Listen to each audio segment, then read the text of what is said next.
And good evening, everyone, and welcome live from the Convocation Center on the campus of the University of North Georgia in Dahlonega. Coverage of Nighthawk basketball is on the air.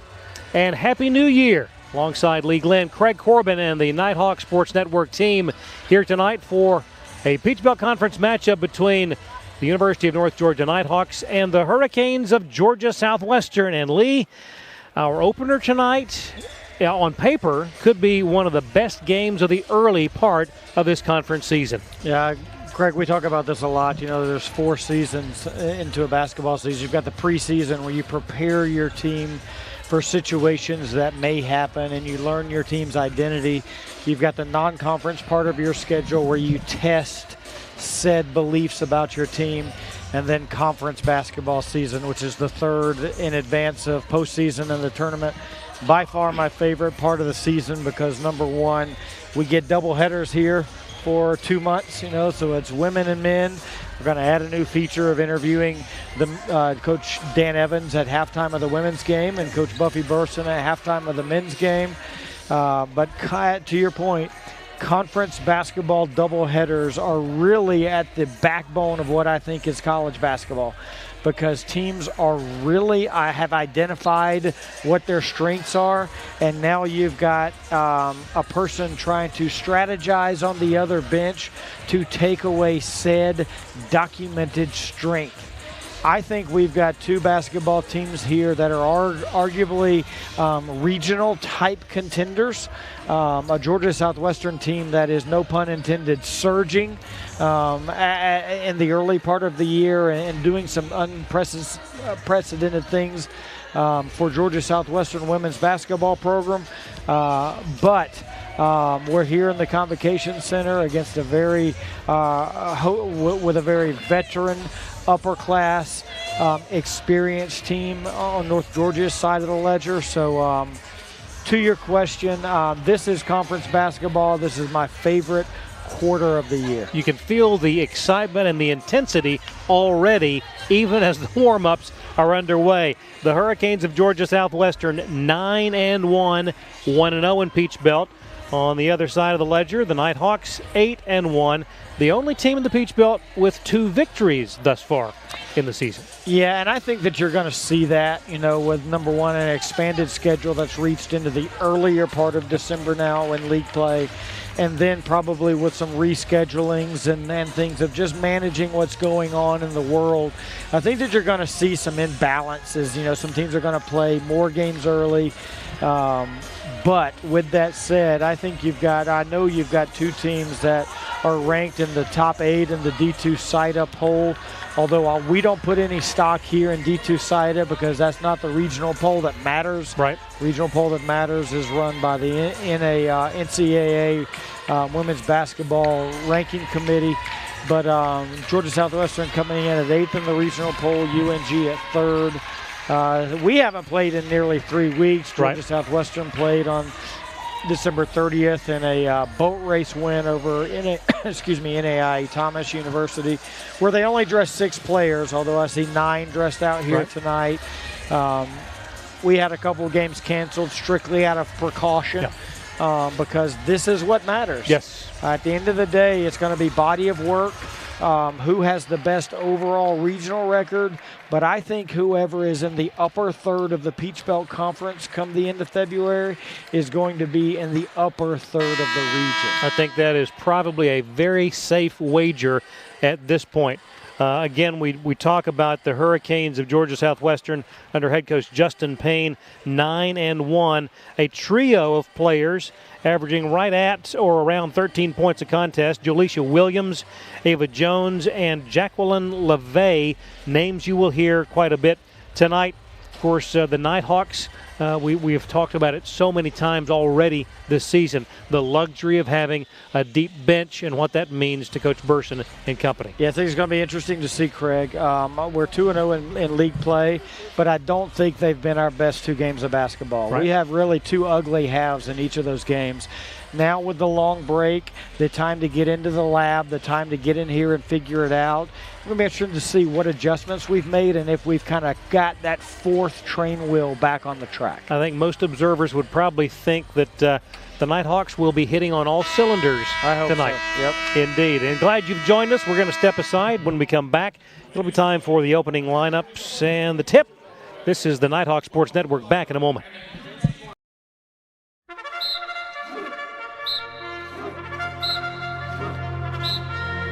Leadership is fueled by vision and passion. Leadership is service with empathy, creativity, and integrity. Leadership is seeking continuous improvement for yourself and your community. Since 1873, the University of North Georgia has prepared generations of civic, professional, and military leaders. Today, UNG is a leading regional university that serves students across 5 campuses and online, with educational pathways ranging from associate degrees to doctoral programs. And as one of only 6 senior military colleges in the nation, UNG holds designations as a state leadership institution and as the Military College of Georgia.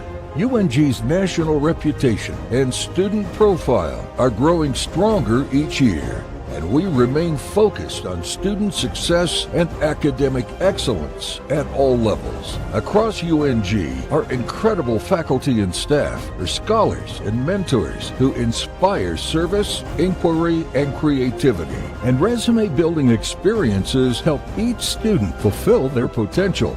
We know the value of determination and teamwork in and out of the classroom, and this spirit pushes our students to excel on the field, serve our communities, and explore the world. When the day is done, the real measure of our success lies in who our graduates become. Outstanding leaders for a diverse and global society. The University of North Georgia.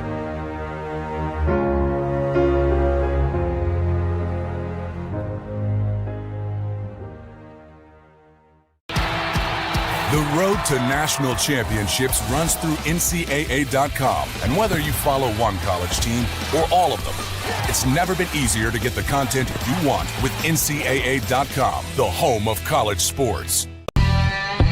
North Georgia basketball on the Nighthawk Sports Network is brought to you by the Smith House Country Store, Restaurant, and Hotel, the UNG Bookstore, Bryan Properties Commercial Real Estate, and Northeast Georgia Health System.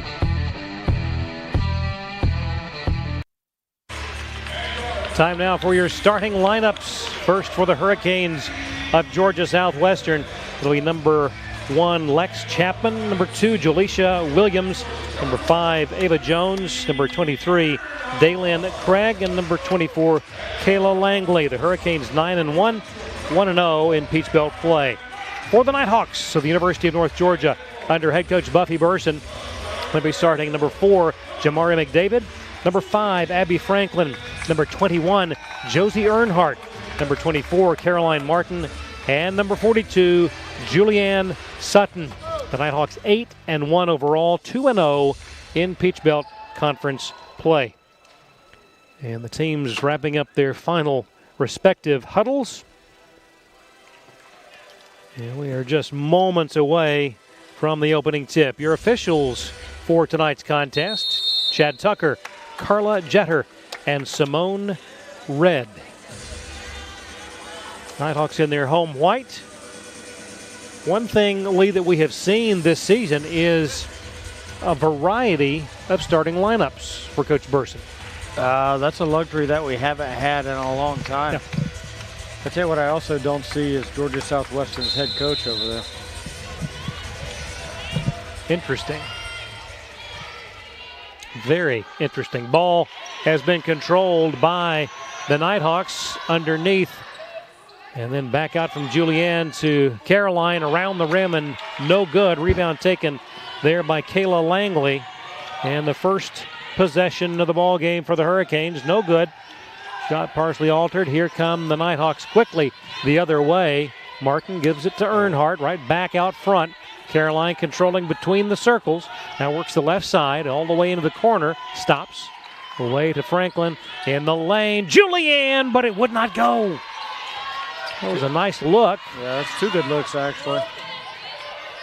No score yet. Opening minute of the opening quarter.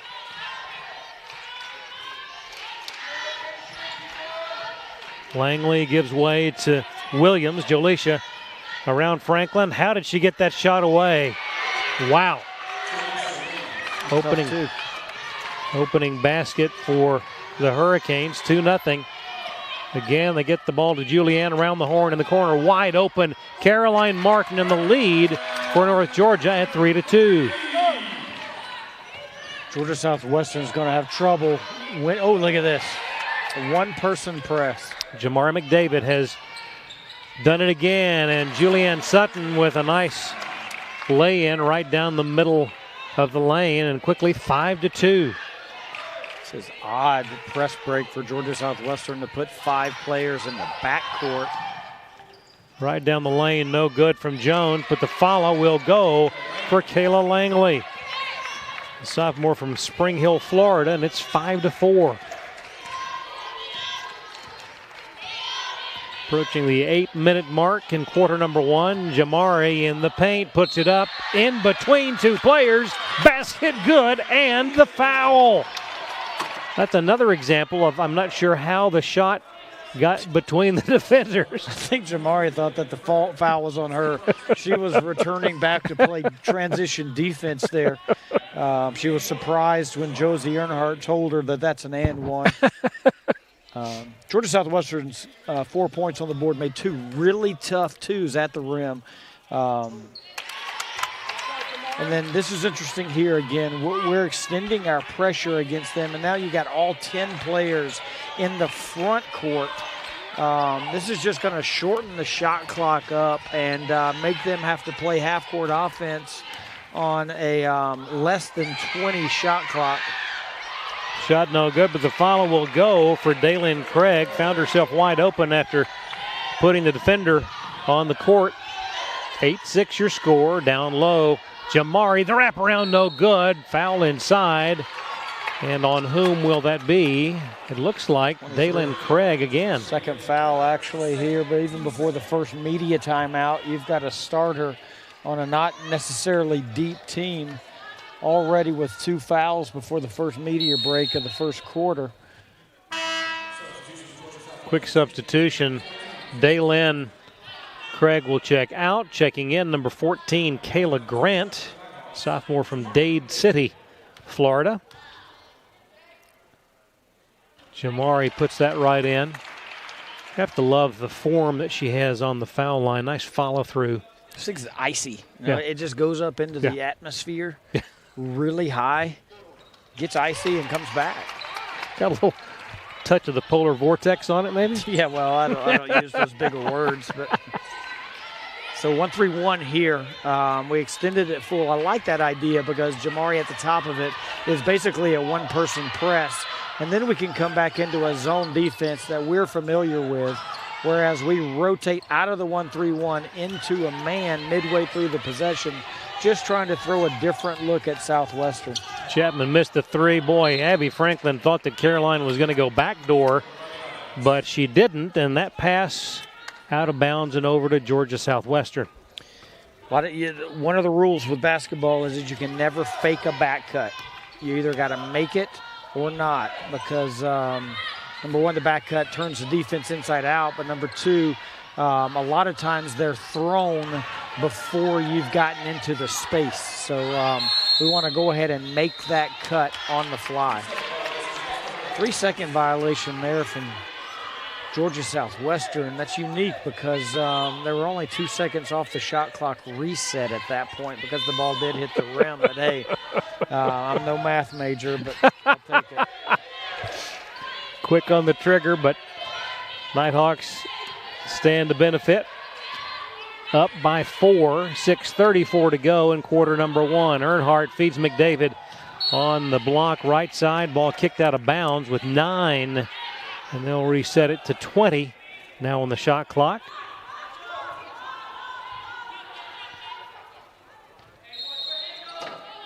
Abby will trigger the play along the baseline. Boy, they were looking for Caroline down low. Instead, they get it to Julianne. Right back to Abby. Franklin guarded by Ava Jones. Gets it in. The left-handed shot no good for Julianne. And that will be a foul on the super senior. Let me tell you why I love conference basketball. So we run baseline outset, call a box. Georgia Southwestern's bench starts yelling, watch handoff, watch handoff, watch handoff. Obviously, it's a pattern that they've seen on film. We run a counter to it. And so this is where just the chess pieces start to happen.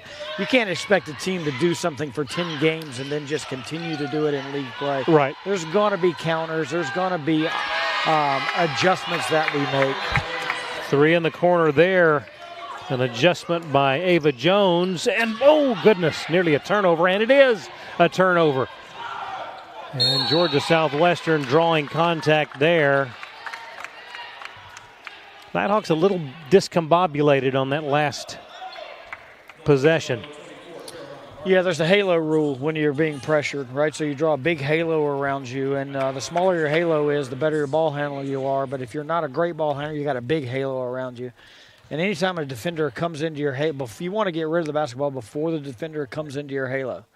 And right there, we had nobody near our halo, but we were trying to get rid of it. Just maybe a little bit too soon. Just dribble until the defender is close to our threatening zone. And forces. Then get rid of it. Yeah, and I tell you what I've seen from Georgia Southwestern here earlier is you see this a lot in the men's game. It's just a pin your ears. I'm taking the ball at the rim, and you're going to have to make a decision on me defensively. Touch pass from Julianne Sutton to Abby Franklin, and the resulting three-pointer.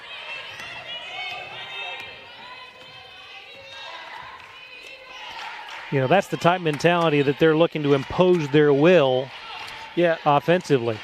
We're gonna go when we drive and not just soft drive to pass. So driving to score, and that's something you don't see a lot at this level. Give me the ball, please. Look at that defensive effort there, and a reach-in foul on Jolisha Williams. There's bad offense, and that is 18'2", and there's bad defense, and that's fouls 40 feet away from your rim that you're protecting. Yep. So Jamari McDavid right there not only took the basketball from Southwestern in the half-court set, but created a little bit of a urgent kind of frustration, forcing the reach foul there in the backcourt. Bingo. Earnhardt goes to the baseline, now back around the horn to Caroline. Shot clock at 15, inside 5 minutes to go. Quarter number 1, Nighthawks by 2. Martin drives the right side, nothing there, goes underneath in traffic. Did you step on the baseline? That's what they're calling, sure enough, yep. And a timeout on the floor. 4:47 to go in quarter number 1. Your score, North Georgia 13, Georgia Southwestern 11, right here on the Nighthawk Sports Network. Before the house, before the office, the late nights and new bosses. Before the last hugs, the wins and the losses. Before building the team, before building yourself, the rise and grinds, all day, every days. Before the letter, before the dream, there was a kid who loved to play. If you have the talent and dedication to succeed in school and in sports, we'll provide the opportunity. Someone here at Circus Burger has been talking to the press, telling them that chicken is better than burgers. And I want to know who it is. Is it you, Bill? No, sir. Diane? Wasn't me. I know it wasn't Steve. He just started. You're doing a great job here, Steve. Yeah. I'm not big on pointing fingers, but it was definitely Bill. Whoa, it could literally be any one of us. Somebody did it, and I'm going to find out who. What is going on here? Back we are courtside along with Lee Glenn, Craig Corbin, the Nighthawk Sports Network team. The first home doubleheader in conference play of the new year, 2022. And it's a 2-point Nighthawk lead as Southwestern returns to offense. And a travel. Langley had gotten the ball over to Ava Jones, but they turn it over. Got to make sure that she's a shooter if we're going to leave the feet on a shot challenge there. We want to close out with a hand high, but we don't want to leave our feet to give them a driving lane. That's down low. Beautiful left-hand lay-in by Julianne Sutton. I advise Georgia Southwestern to not allow her to touch it inside the charge circle. That would be sage advice. Williams, long three, no good. Rebound, McDavid. Franklin quickly into the front court, away to Martin. Now Jamari, top of the key. Somebody's got to move. Ball tipped into the hands of Earnhardt. Now back out front with 13 to shoot is Caroline Martin. Now 10, 9, away to Earnhardt. Down low to Sutton, and a reach over the shoulder by Kayla Langley. It's the third foul caused by Julianne posting up deep. So haven't been able to identify how they're going to defend her, how they're going to get her pushed out. And maybe it's by whoever their personnel guarding her is. Maybe they root her out. Maybe they play 3/4 over the top. I don't think fronting her is a good idea with the way that we play in the high post. Three from the corner, no good. McDavid, though, with a follow, and it's 17-11. The newest Hurricane to draw that assignment that you were talking about is Simone Lett. She just replaced Kayla Langley. Simone, a transfer from the University of South Alabama.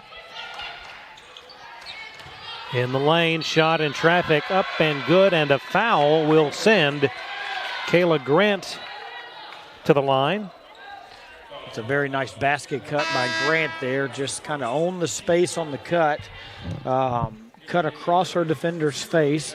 Took it in the around the block area. Nice power dribble and a finish. Another cardinal rule of basketball. If you're going to foul the shooter at the rim, you cannot allow a three-point play. It's got to be free throws or a no foul. Right. Yeah. And they've gotten a couple of those already. 17-14. And a takeaway at midcourt. Stolen by Ava Jones in traffic. Shot up good. And it is now 17-16. Back and forth we go. And another takeaway at midcourt. This by Lex Chapman for the lead. Just in the ball game. That one no good from Yacine Perez. And they take it at your chest off the bounce.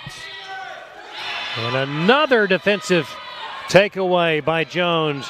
And the left-handed layup will put the Hurricanes in front at 18-17. And what was a 6-point Nighthawk advantage, now a 1-point deficit. And we just need to clean up our pass security. And that basket puts the Nighthawks back in front. 20-18 your score.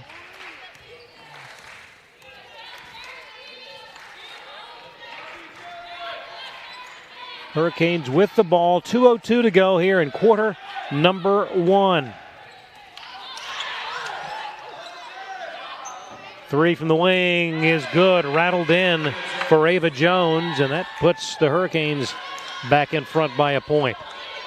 Been a seesaw affair here in the last couple of minutes. Earnhardt, cross court to Martin, and right back it goes. Earnhardt stops. Open is Martin. Three from the left side, no good. McDavid out of nowhere saves it, but right into the hands of Lex Chapman. Threw that one up as she fell to the floor, no good. I'm amazed that she got the shot away. Earnhardt drives the shot up. No good. That nearly looked like it was a last-second decision to make it a shot instead of a pass. She wasn't sure what she wanted to do there on the paint touch. Georgia Southwestern with a 1-point lead and possession. 50 seconds to go in quarter number 1. The drive by Jones, and it's a 3-point lead. And that is their biggest advantage of the night. 23-20, 35 seconds to go, quarter number 1. Franklin picks up her dribble. McDavid lobs to Julianne. Shot up and good. That one looked as though it was going to bounce out. Yasmin Perez controlling. Final 15 seconds of the opening quarter. 23-22. Hurricanes with the ball. Perez will drive. Boy, she's quick. Shot no good. Rebound, though. The follow will go with 2 seconds to play in the quarter. Give the basket to Simone Lett. And it's a 25-22 advantage for Georgia Southwestern through the first quarter. We'll take a break. Be back in just a moment. This is the Nighthawk Sports Network. Bandit 3, this is Fox 2-3. Can you see that contact to our front? Man, it's Fox 2-3 out. Mark him with tracer fire. There are those who choose a different path in life. A path of selflessness, of service. A path that leads to freedom. Do you have what it takes? Find out at goarmy.com/warriors. The UNG Bookstore is the one-stop shop where students can get anything they need for the classroom and fans can find everything they need to support the Nighthawks, from shirts and jackets to car decals and tailgating chairs. Gear up at the Nighthawks desk with officially licensed UNG merchandise. Be sure to shop in store to find the item of the week. Visit our stores in Dahlonega, Gainesville, Oconee, and Cumming, or check us out online at ungbookstore.com. The UNG Bookstore is a proud sponsor of North Georgia Athletics. It seemed as though that the Nighthawks had things in hand defensively. They led 17-11 with just a couple of minutes left in the opening quarter, then a 14-5 finish to the first 10 minutes of the ball game, and the Hurricanes with a 3-point advantage at 25-22. Yeah, I don't think either coach is going to be really happy with giving up 20-plus points in a quarter. 47 points scored in a quarter. Price of admission's definitely getting its value, but that does not age well with coaches defensively. Nope. Second quarter underway. Southwestern with the ball. Travel prior to the shot by Simone Lett. She is a senior, 6'1", out of Atlanta. A bit closer drive. Yeah, indeed. Macy Gregg just in the ball game, along with Anna Claire Atha for the Nighthawks. Boy, that was anticipated by Simone Lett, but a foul called, and the bigs. Fourth foul. Yep. For the Hurricanes adding up. Franklin directing traffic. Bounce pass intended for Sutton, knocked away, and they'll do it again.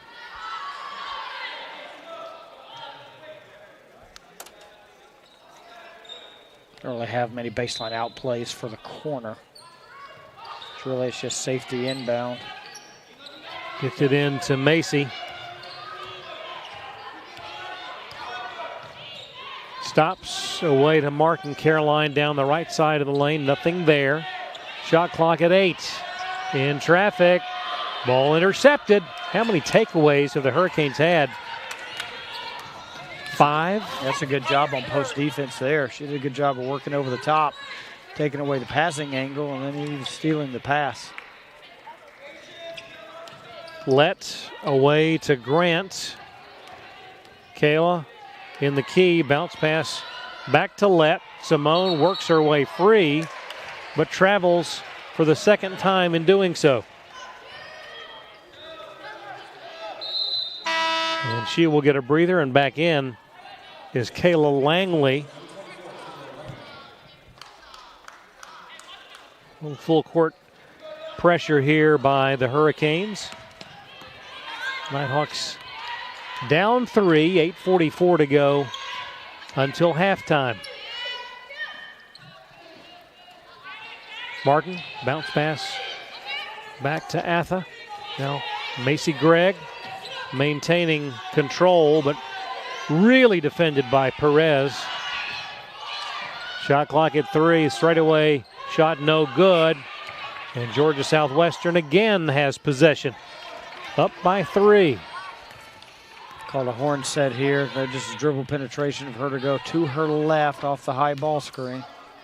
From the elbow, no good. Rebound, Macy lobs it to Abby on the wing. Stops, now needs help, gets it away. Martin back to Anna Claire, but taken away yet again. Goodness gracious. Oh, and a blocking foul stops it with 7:49 to go here in the second. Southwestern does an unbelievable job of anticipating where the passer's eyes are at. Right. These are not passes that are getting stolen by the receiver's defender.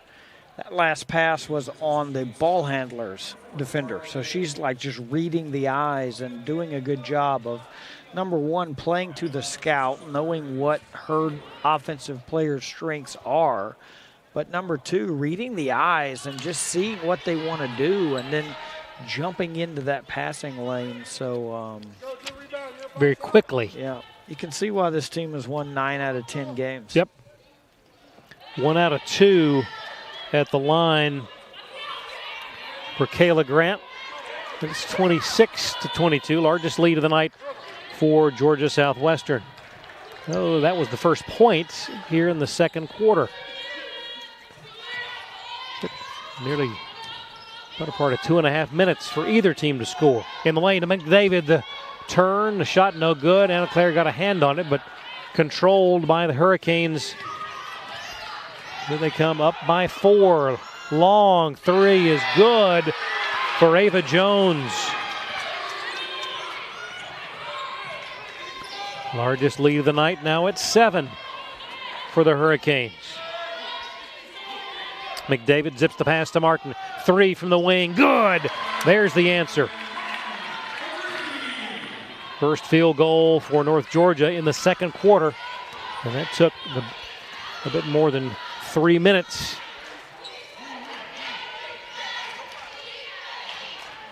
Williams directs traffic. Away it goes to Jones. Drive off balance shot, no good. Rebound McDavid. Jamari will bring it up herself. On the wing, Franklin wide open. High arcing 3, no good. Rebound snared by Chapman. Abby much better at shooting threes off the pass, not after she's had to dribble once to get into that go zone that was passed to her kind of out 30 feet, 25 feet away from the basket. She needed one dribble to get to that space. Driving. Yeah, sorry, Craig. That's just another direct line blow-by drive there. So North Georgia needs to make a decision if we want to be better on guarding the ball first and keeping it in front of us. Ooh, pass right through the hands of McDavid, taken away by the Hurricanes. Again, a 3 attempt. This one off the mark for Jones. Macy Gregg controlling. 6-point lead, long lead pass for Jamari McDavid. Goes to the ground. Ball taken away. And now an advantage. Jones, Euro step, basket.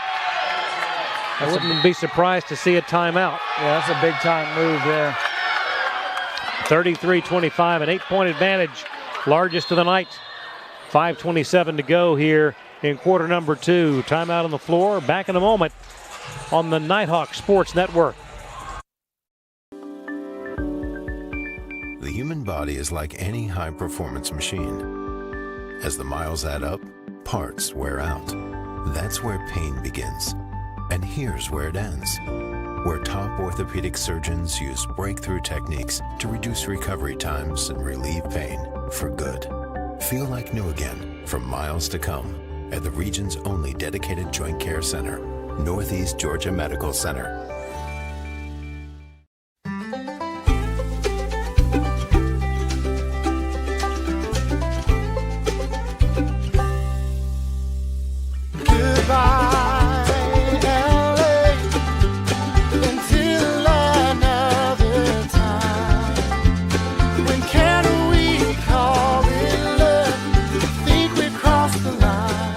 Shop, play, and stay in Dahlonega, the heart of the North Georgia Mountains.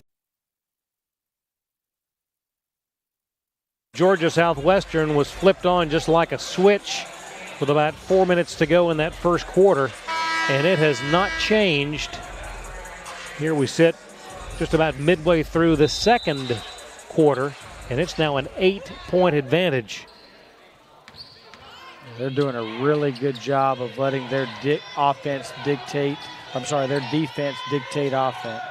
In the lane to Sutton, shot blocked and controlled by Kayla Langley. Good post defense there by Langley. That was a deep post catch from Julianne, but she was able to wall up and block the shot. Yeah, that's about as deep as you're going to get. She was nearly underneath the basket. And then she just did a good job of putting her palms to the ceiling and walling up. And hey, what is this?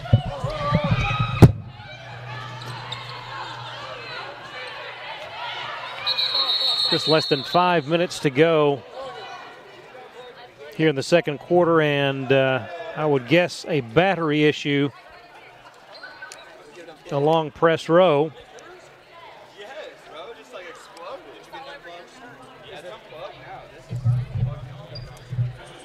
Play has been called here at the 4:55 mark, and that is the sort of thing that is the reason that airlines don't let laptops be stored underneath in the cargo area. And that was certainly a bit of excitement here in the press row area that got our attention in a hurry. Let's take a break here just a moment, and we'll reset back in a moment. 4:55 to go until half. 33-25, Georgia Southwestern. This is the Nighthawk Sports Network.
And back we are.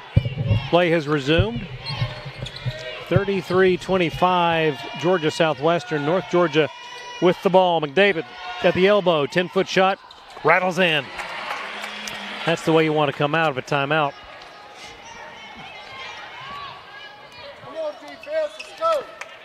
Well, in all the years of calling games, I have never witnessed what we just had happen. Yeah, I've got like an odd smell in my nose. It's a computer fire is what it was. Yeah, and it's not a pleasant smell. It's just a battery that just kind of, a unit that overheated. Luckily, it has nothing to do with our table. Yep. Just glad everybody's okay. Off balance shot will not fall. And another foul inside on the Nighthawks, pushing Lett out of bounds. Yeah, that's a smell that is not going to go away anytime soon. No, but just glad that everybody's safe. Yeah.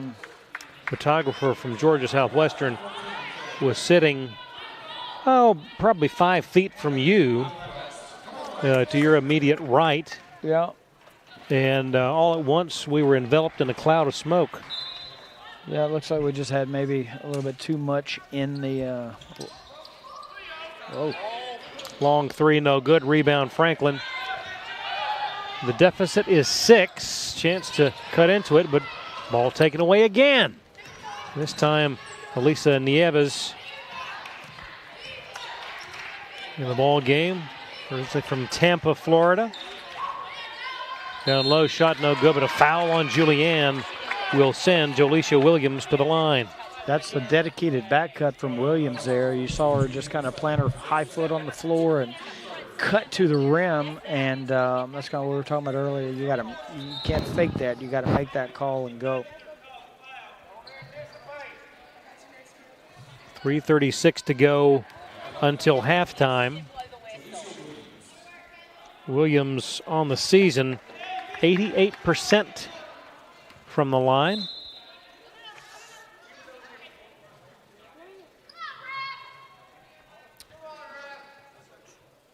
A question on whether they're going to allow the substitution, and they will not. Kayla Massip will have to wait just a second longer. Second foul shot, also no good. Look at Jamari fight for that rebound. We just need to kind of get a little bit better ball security here, get the basketball moving, connect a little bit better. That's a good start there. Not sure that'll go, but that's a good look, skip pass, 3 connected passes. That's a better flow there. Maybe it took a laptop fire to light the spark. I like it. For the Nighthawks. HP took the heat. I'm worried about the computer that's sitting in front of me now. Exactly. Mine is turned off. Shot no good, but out of bounds was Langley. And she is none too happy about it, but if your foot's over the line, your foot's over the line. 3:10 to go until the half, 34-27. A dearth of offense here in the second quarter. Assuming that's the word of the day, because... Should be. Golly. It continues to be the case. Abby got a hand on the ball. Defending Nieves. Yeah, points have been tough to come by. After leading by 6 at 17-11. Hurricanes have dominated offensively. There we go. Drive by Grant, fake, shot, bucket. Better job by Michaela there of just guarding the basketball off the bounce, but that's just an A-class move with a couple layers there by Georgia Southwestern, but you got to tip the hat there. Defensively, that's a start. And Jamari returns the favor at the other end of the floor. Good look by Kayla there. Got a 10-foot jump shot that she passed on. Played good 2-on-1. 2:15 to go, second quarter, 36-29. Georgia Southwestern on top with the ball. Langley backs in on Massip. Now to Nieves on the wing, drives. Ball tipped away by Martin with 9 seconds left on the shot clock. Perez will check in for Williams. Nieves gets a breather. And Jones back out there. Just barely beating the 5 count. Perez now with 4, 3. Yasmin with 2. And that will be a shot clock violation. Good defense.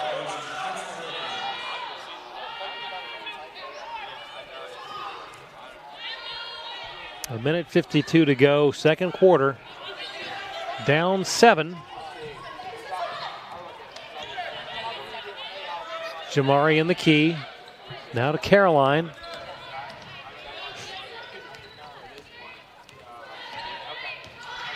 Caroline drives, has it blocked, but a foul on Ava Jones and a little demonstrative in her displeasure. Wise counsel by Kayla Langley to calm her teammate down. You need her. She's got 19 of their 36 points. Yep.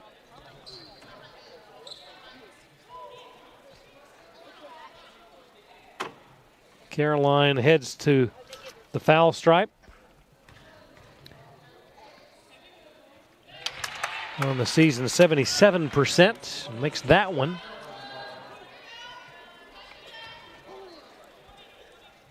You'd sure like to find some way to cut even closer in this last 90 seconds of the quarter. Start by defending the ball. Eliminating the straight line drive, make them make layered, shot fake, pivot out of pressure moves. Kayla Grant away. It goes to Yasmin Perez. Now in the hands of Jolisha Williams. Shot no good. Rebound Massip. Away it goes to Franklin. 1:07 to go. Down by 5. Inside. Jamari McDavid. No good, but a foul will send her to the line. Job by, I believe that was Abby Franklin that made that pitch ahead in transition, seeing that Jamari had done a good job of kind of taking a page out of Julianne Sutton's book and running the paint, running the transition lane really hard and kind of owning the middle of the floor and getting deep to the charge circle. First one good for Jamari, 36-32.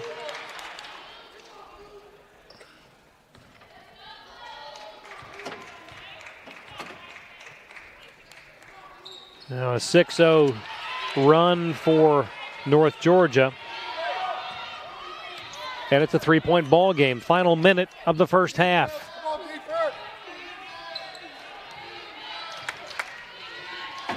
Perez away to Chapman, drives, lofts it up, and gets the roll. That's a good two. That's a tough two. It's a good shot by Chapman. See if the Nighthawks can answer here. 40 seconds to go until the break. Franklin. Now Macy, tightly defended by Perez. She is a tenacious defender. Shot clock at 12. And a turnover.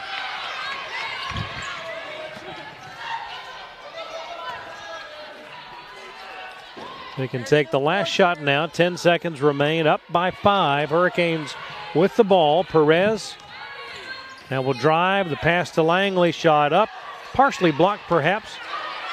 And a last second heave will not go. Falling just shy. That from Jolisha Williams.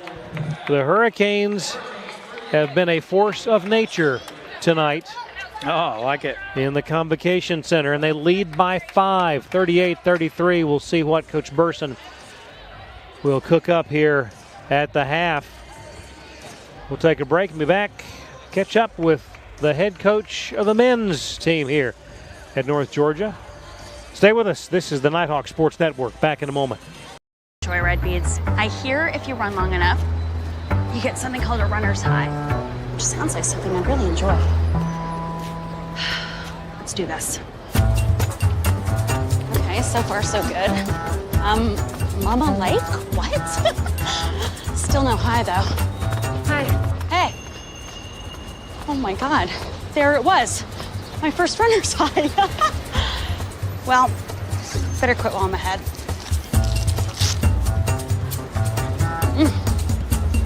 God, I'm good.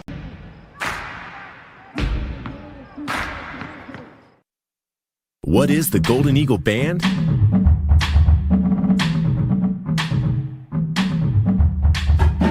Established in 1873, we are the oldest organization on campus. Excellence in music is our passion.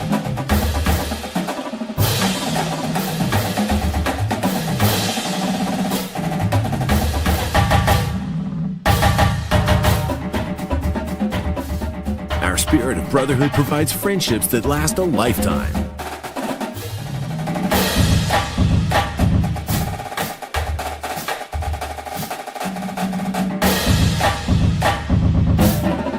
We compete and perform just for fun.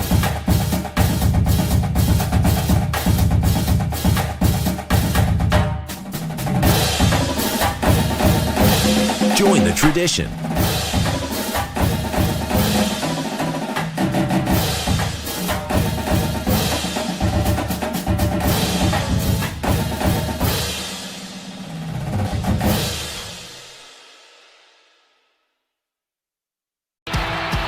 The road to national championships runs through NCAA.com. And whether you follow one college team or all of them, it's never been easier to get the content you want with NCAA.com, the home of college sports. North Georgia basketball on the Nighthawk Sports Network is brought to you by the Smith House Country Store, Restaurant, and Hotel, the UNG Bookstore, Bryan Properties Commercial Real Estate, and Northeast Georgia Health System.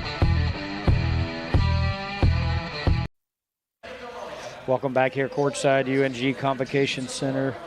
Lee Glenn now joined by University of North Georgia head men's basketball coach Dan Evans. This is a new kind of feature we're going to add to our broadcast, bringing you in of hopefully a lot of the women's halftime games and just kind of get a chance to shoot and talk hoops, right? Yeah. And kind of learn a little bit about the insides of your program and what's going on. So let's start by asking, how was the new year? How was the break? What did your team look like since it's been a while since we've played a game? Yeah, we're going to find out tonight what exactly we look like. So, we have the mandatory NCAA break that started the 20th or 21st, and we had played our game at Flagler on the 18th or whatever it was. And so really we got a little bit of an extended one. Took a couple extra days just because coming back to campus, nobody's here. It's Christmas time. And so our guys got a couple extra days, which is good. We got several guys that travel out of state and get back home. So guys were excited to be back and excited to get practicing, but it kind of feels like preseason again. It feels a little bit like preseason. You got a little extended time. We were supposed to have a scrimmage, ended up getting kind of called off kind of at the last minute. And precautionary? Yep. I think out of an abundance of caution, I think is the term we're all using these days. And it was probably in everybody's best interest. Flu going around, obviously, a pandemic going on. So we'll find out today kind of what it looks like and how we feel. Malik Hardy comes back today. Oh, nice. He's had 1 day of practice, after being cleared. So, nothing like 9 weeks off or 1 day of practice and get thrown back in the mix. But, it's exciting. And our guys, they love each other. We play hard. The breaks sometimes help you. Sometimes they hurt you, but you don't know until you get back out there. One thing I think you got to consider is you talked about your road trip to Flagler. 0-2 in league, but I don't think the common eye understands how big those two league games were. You're talking about two teams that are now ranked in the NABC top 25. And we got to start out with them, really a dead game over the break with no students here, and then a road trip, now one of our longest of the conference schedule against two top 25 teams. So record aside, are you happy with how your team's playing? I think I'm okay. I don't know about happy. I think those things are true circumstantially, and with Georgia College came right at the end of finals. Flagler came right at the end of finals. Georgia College came right before finals. We literally had people taking tests immediately before getting on the bus to go to Flagler. So you got a lot of things that swirl for everybody around that time of the year. But I think we didn't play poorly. We had a really poor stretch against Georgia College that got us down 12-13, foul trouble. We didn't, it was just not good. But, we're in tie games, 2 3-point games with a minute, 2 minutes, 30 seconds left. And the reality is those are the places we want to be, and those are the places that our young people need to be in to learn how to win those. And we didn't play well enough to have that success. But, when you play the defending champion, when you play the defending second-place team, when you take two teams that are, combined 19-2, you want to win, and we should expect to win. But at the same time, it is an 18-game league schedule, and you're going to have pockets of it that are more challenging or present certain difficulties, and I think that is certainly one of them. But coming back from the break, you hope that those experiences serve us, and we don't become masters to them. You make a good point there about, just kind of those are learning experiences. So we were talking about in the opening of the women's game that a season's broken into 4 quarters. You've got the preseason where you're trying to find your team's identity, the non-conference where you're testing your new identity, conference, which is like my favorite part of basketball, right? Because strategy really comes out because there's no secrets now that we're to conference. Tell me your thoughts on that 18-game conference schedule and really just conference basketball in general, right? It's meaner, it's tougher, it's more transparent. This is just really about who wants it more. You're not going to surprise anybody, right? Yeah, very much. I think especially as it goes along. I mean, we have, 11 games of film on us. Georgia Southwestern has 9-10 games of film on them. You're going to run into everybody, and there continues to be more film. There aren't a lot of secrets as it comes down to it. And it's also similar to, like, you know, the old saying about, like, styles make fights in boxing. Mm-hmm. There is a certain element to who you play, their style versus your style. You may be more comfortable playing the way against a certain type of opponent and less comfortable against another, and their record has very little to do with that comfort. Yeah. And so that's, I think, one of the beauties of league play is you play Wednesday, you play Saturday, and, you know, current environment not always withstanding, that game's going to happen. Regardless of how you feel, regardless of how you played on Wednesday, that Saturday afternoon game comes. Whether you're home, road, you were at home for 2 games, it doesn't matter. And I think that really brings about that level of how tough are you? How focused can you be? How quickly can you put what happened behind you while learning from it, whether that's good or bad? And, you know, when you get into this time of year, you know, New Year's is over, the breaks are over, and you just go to it, you know, and generally it's why the cream rises to the top over the course of the league schedule. I think that's a point well taken. You know, it's like value in games. So a December 12th conference game on the road is going to count as much as a February 20th conference game at home. There's just going to be more data and more positioning, but the value of these things is just, it's all about the 40 minutes that are ahead of you. I saw a good quote, I think, the other day on social media. You know, I'm just overwhelmed. I don't know how to proceed. I'm just anxious. Well, can you take the next step? Just take the next step and then worry about the next step after that. You know, you mentioned about, a body of work, 10 games now or plus or minus on Georgia Southwestern. Of film, but, you know, they were up here for our classic, right? Yeah. Do you think they're better now than they were back then?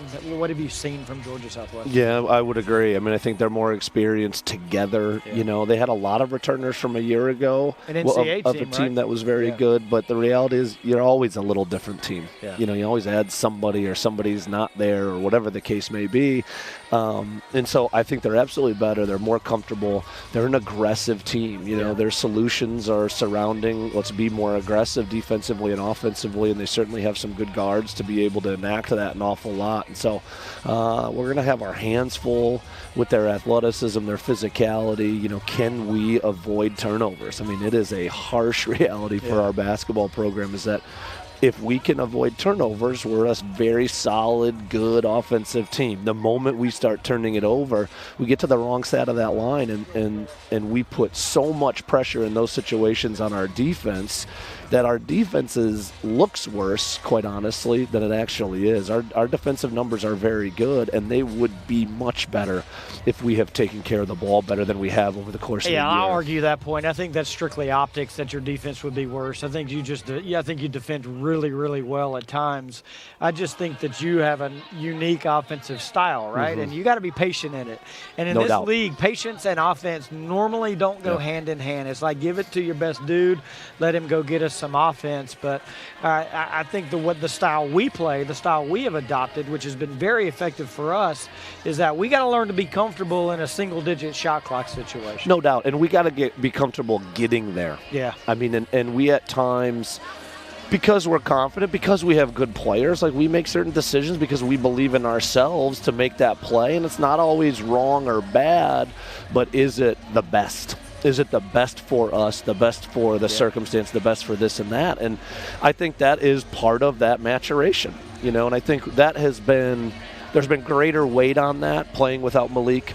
Quite honestly, there's greater weight when you don't have your leading scorer, an all-conference player. There's greater weight when it's 3 freshmen on the floor. Right. Like, there's just greater weight to those things because those margins get thinner and thinner. And, you know, with him coming back, it's going to take time. He will not be nearly the player he's capable today that he will be a week from now or 2 weeks from now. Right. Exactly. We need more patience. That's exactly right. And so, but I do think that the pressure on that stuff was even greater than it may have otherwise been. Well, we want to turn this kind of basketball chat with Coach Evans at halftime of women's games into a standing invite. I love it. So I love it. but we're not going to leave without like creating some color, because that's what we do here in the Nighthawk Sports Network business. I'm an College open football. book. College football. Oh, yeah. Semifinals are over. Yeah. I know downstairs you guys talk a lot of college football. No doubt. And I don't know that I necessarily agree with some of the cited arguments. So let's just go ahead, and we've got about 2 minutes left. What were your initial thoughts on the semifinals? I just think you saw two teams that were significantly better than their opponents, and I think for like the Georgia-Michigan game, it was like looking in a mirror. I mean, for Michigan, it's looking in a mirror of a program that is like you, what you are, what your strengths are their strengths. The difference is Georgia's just better at those things, and their front seven in particular was just too much for Michigan's quarterback specifically, but even extends then to their running game, and all of a sudden they can't get anything. And so it was like a snake just slowly strangling the game. Were you surprised by anything? So after watching both the semis, were you like, wow, I didn't expect that to happen? I'll tell you what mine was. Yeah, I'd be curious Hutchinson to be so bad. Yeah. Right? Like the dude didn't have an impact on the game at all, did he? I thought he got game planned out of it, though, too. I thought Georgia's offense, their first couple drives, were so calculated and so intelligent and attacked the exact right way. And to be honest, once Georgia went up 14-0, Hutchinson wasn't really going to matter. Now they could run it, they could throw it, and he's going to be off balance in every circumstance. He had to think first and then play. Because he made a couple really nice plays in those little wide receiver screens, but the reality is Georgia didn't have to drop back and pass when they knew they were going to drop back and pass. And so a pass rusher is going to have a lot of trouble in that circumstance. And, Bama just... They're just dominating. Okay, so as you transition from semifinal 2-1 there, I got 30 seconds with you. Talk about Monday. What you got? What are you feeling is going to happen on Monday? I think Georgia's going to do a better job of being themselves than in the SEC championship.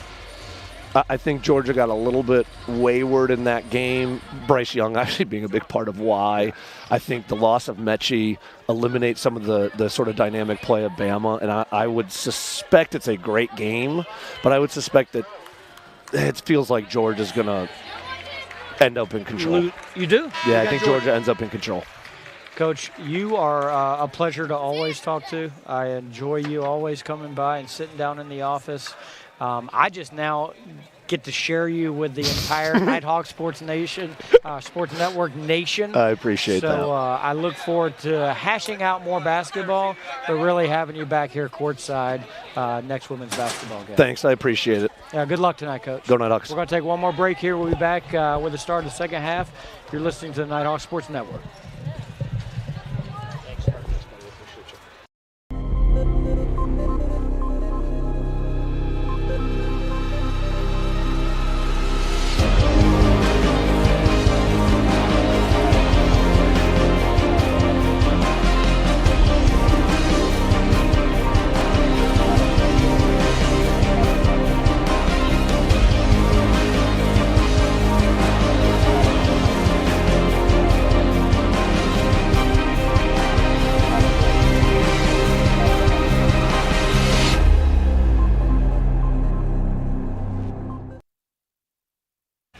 And back we are. Second half is underway. Just like that. Alongside Lee Glenn, Craig Corbin here, and the Nighthawk Sports Network team. Coach Evan's so much fun to talk to. He is such a classy individual.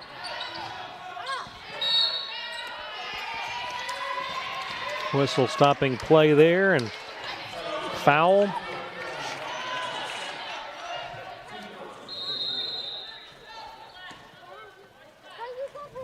Be anxious to see the men in action a bit later tonight. Just underway here in the third. Langley with a left hand gets it to go. And back to a 7-point advantage. Nice move from Langley there. A little bit of Julian Sutton's own medicine. Earnhardt, a quick trigger on the three, no good. Jamari with the rebound and the foul. First basket for North Georgia here in the second half of play.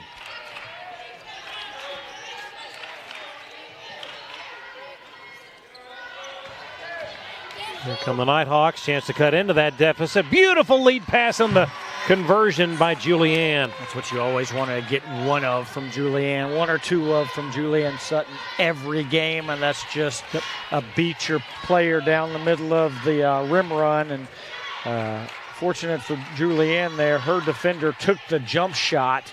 Julianne Sutton saw the miss and ran away with it. Good layup there. Contact along the baseline. That'll be a foul on Jamari. That is the first on McDavid. Quick substitution. Caroline Martin getting a breather. Tajay Blackwell checking in for the Nighthawks. Quick drive and a basket. No fear of contact from Ava Jones. Having a tough time keeping her in front of us off the bounce. Sutton, high post. Blackwell on the wing, picks up her dribble out to Franklin. Abby in between the circles, works to the left wing. Now Earnhardt to Jamari. In the corner, Franklin three, good! That's the Abby Franklin three that we know and love. From a different spot, too. That was deep down in the corner, but nice inside out against the Georgia Southwestern defense. And to your point, catch and shoot. Yeah. Not off the dribble, catch and shoot. If it's coming from the paint, it's probably going to be a catch and shoot, and she's probably going to make it. This girl, she's good. Yep. So she's not just at the rim. That's a 15-foot pull-up. Board is incorrect here. It should be 44 to 40. Now it's been corrected. Well, partially. Off balance shot.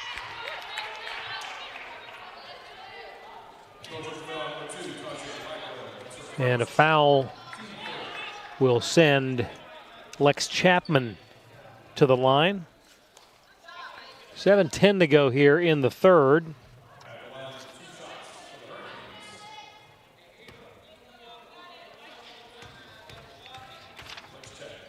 Chapman out of Decatur. And that one rattles around the rim and out, no good. Chapman on the season, now 9 of 17 from the line. And make it 9 of 18. Julianne going to the floor is tied up. Great effort by Sutton. North Georgia on the alternating possession will have the ball. Trailing by 4.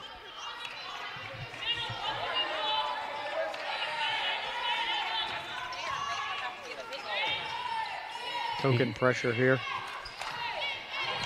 You get the feeling that this third quarter will be so important in setting the tone for the rest of this game. And next run, whoever it's from, takes ownership of the game. Oh my goodness! In the middle of 3 defenders, Jamari McDavid. That would be a season highlight shot. Goodness gracious. I honestly don't know how she got that shot away. Strength. Wow. Just to pull the Nighthawks to within 1. Short. And it is no good. So it stays a 2-point ball game. Nighthawks have cut it to 2 twice in the last minute. 6:36 to go in the third.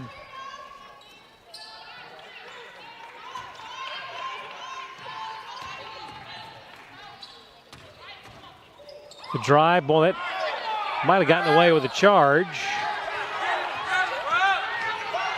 Now a chance to cut it even further, tie it, or take the lead with a 3. Down low, Jamari draws contact, and she'll head to the line. Looking to tie it there.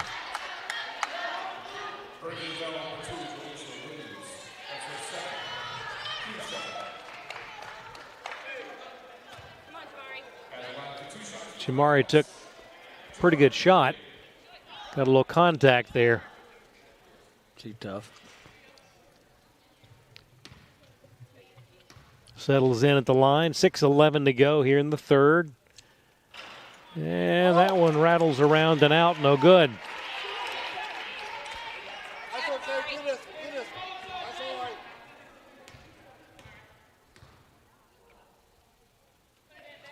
And that makes it a one-point game, and Nighthawks haven't been this close since they relinquished the lead in the first quarter at 21-20. We need to really sit down and defend here. It's not their action that beats us, it's their committed drive. Long straightaway three, thrown up and in by Jolisha Williams. 47-43, 5:45 to go in the third. Franklin on the wing. Way to Blackwell, now back in the corner to Franklin, down low to Sutton. Three, Earnhardt is long, no good. Ball tipped and taken by Lex Chapman for Southwestern. Down low to Langley, hook shot up, no good. Oh, and a delayed whistle there will result in a foul on Jamari McDavid. That's the second personal on Jamari.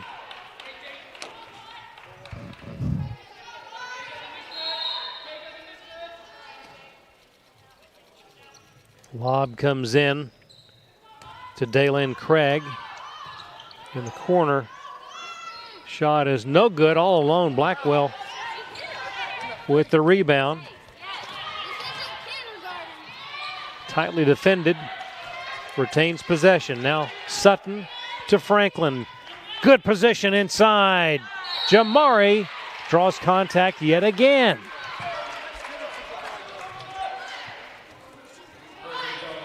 We're wreaking havoc on the old foul column in the box score, but need to convert. Yep. Timeout on the floor will take it as well. 4:54 remaining in the third. Your score, Georgia Southwestern 47, North Georgia 43. Back in a moment. This is the Nighthawk Sports Network. Before the house, before the office, the late nights and new bosses.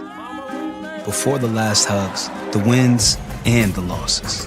Before building the team, before building yourself.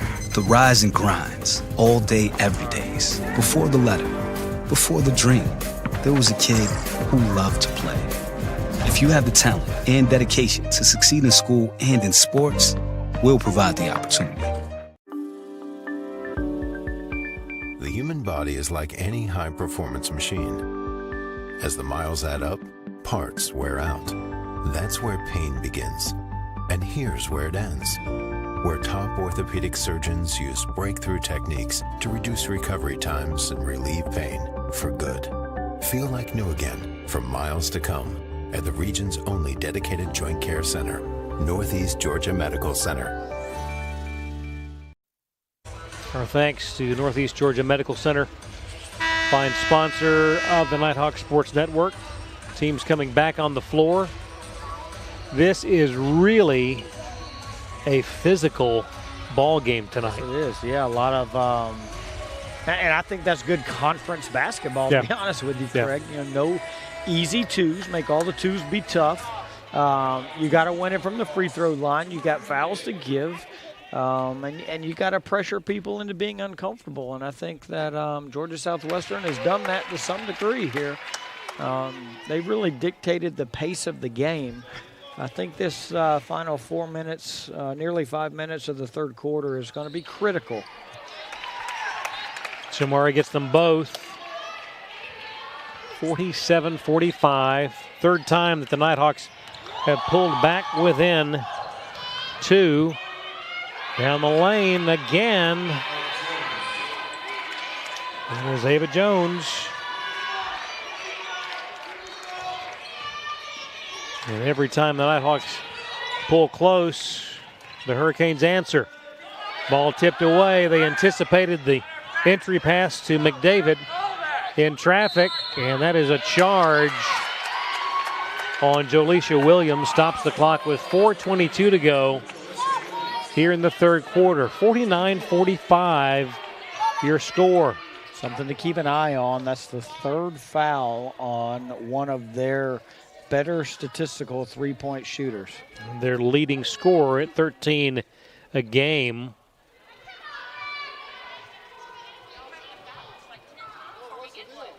Has 6 at this juncture. And has a timeout been called, or is there? I'm not sure what we're doing, if they want to go to replay or not. A lot of controversy. Yeah, they're going to replay. Okay, so 4:22 to go in the third quarter, 49-45. What is review? Like, I'm asking this question, like, seriously. I don't. What is reviewable? I can't imagine any aspect of that would be.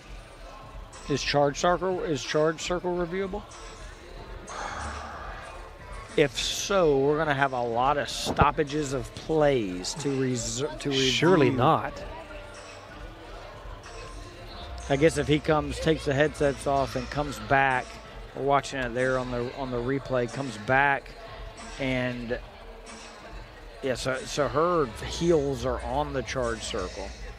So if he comes back or they come back and kind of flip this call into a block.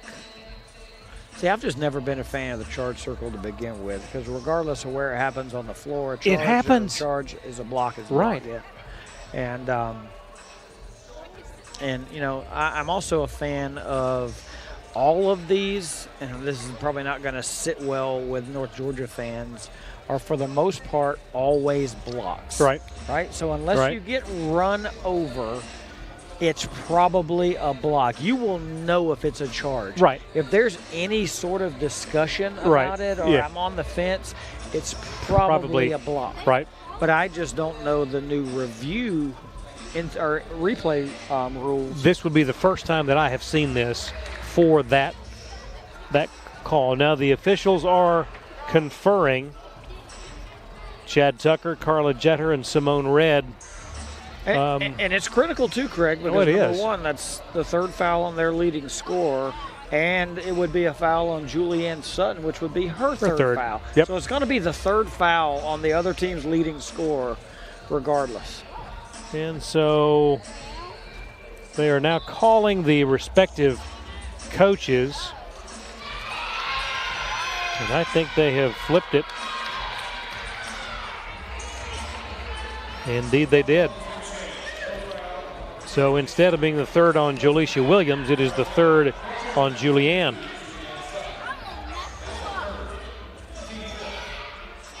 So I guess the restricted arc is reviewable material.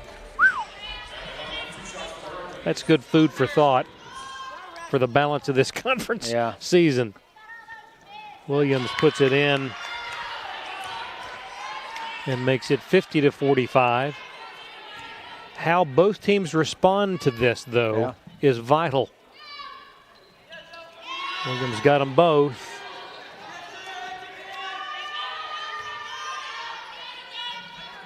So the first response was Williams making 2 foul shots.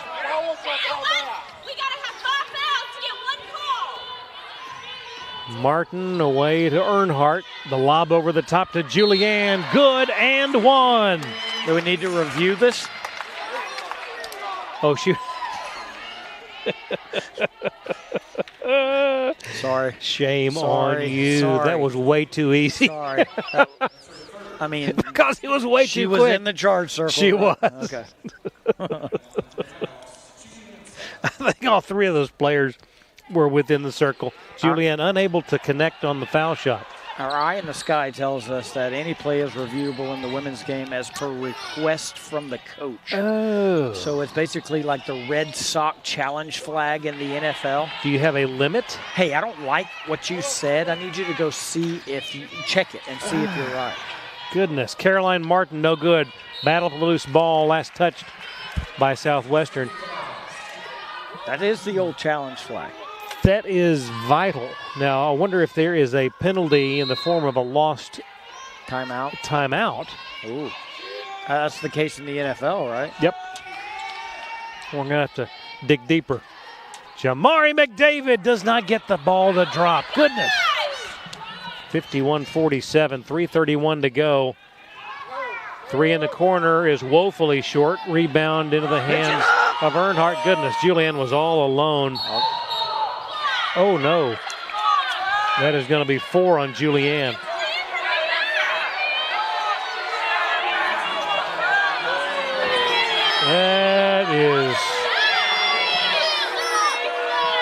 This is a huge call right here. So I'm being naive here, but can we request for that to be reviewed?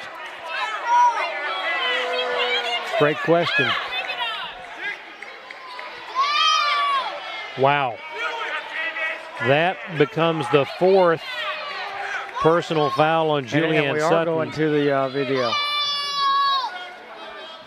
And they are pulling up the monitor, turning it around, and the officials will confer.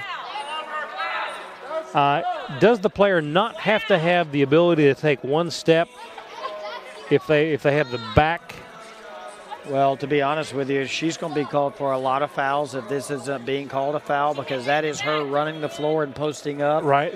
That is taking away what conference basketball is, and that is just owning the space. She beat her defender to the spot, turned around, pivoted, sealed her defender. Defender fell to the floor. That is going to not be the kind of nature of the rule if this ends up sticking. Right. Walker, who kind of knows everything about our department, and you see it on tape there, that there's no limit. Timeout is lost if you lose the challenge. Okay. And if you don't have any timeouts, there's a technical foul. Gotcha. But we're so we were we're on, seeing it here on the replay. Right. So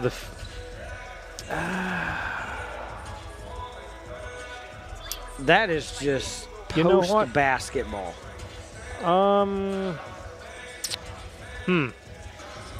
So let's say that call stands, all right? So then you're taking away the integrity of the game of bigs just being able to own their space. Let's say it's reversed. Okay. What's the call then?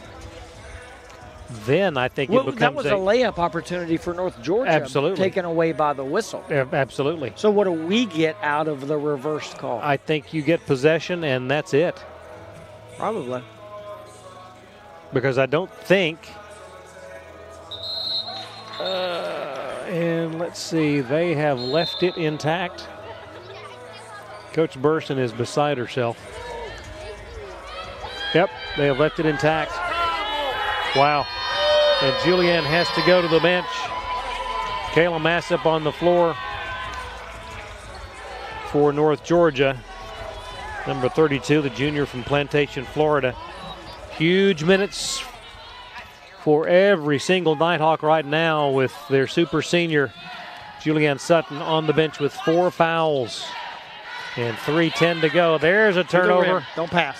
Caroline Martin takes it all the way. Big basket for Caroline.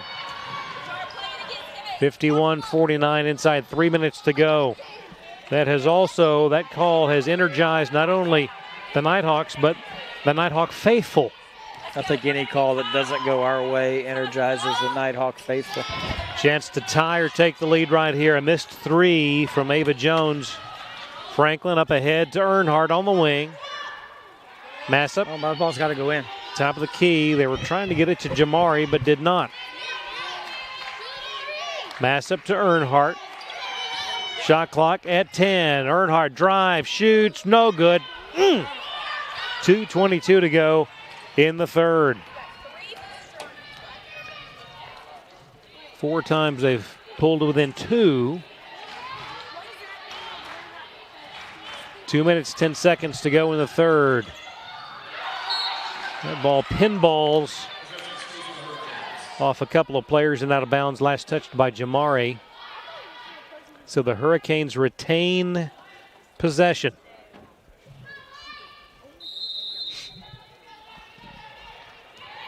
Inbound comes to Lett. Wall. That's charge. Oh my goodness. Wow. Whoa. I'm at a loss on that.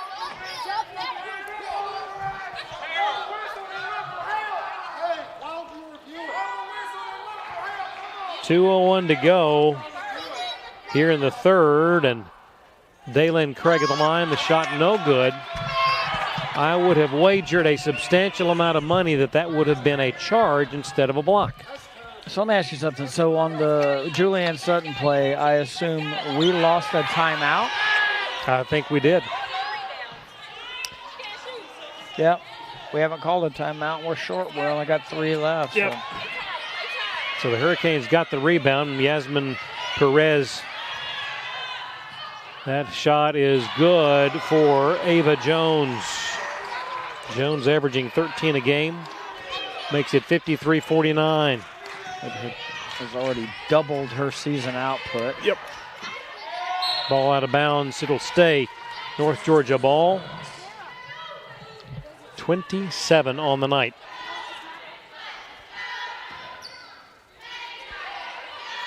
Jamari calling for somebody to move and accept the inbound pass. Franklin to Martin. Shot clock at 14. 1:23 to go in the third. Earnhardt to Martin. Long three. No good. Gets her own rebound. Caroline drives, shoots. It is no good, but a foul will send her to the line.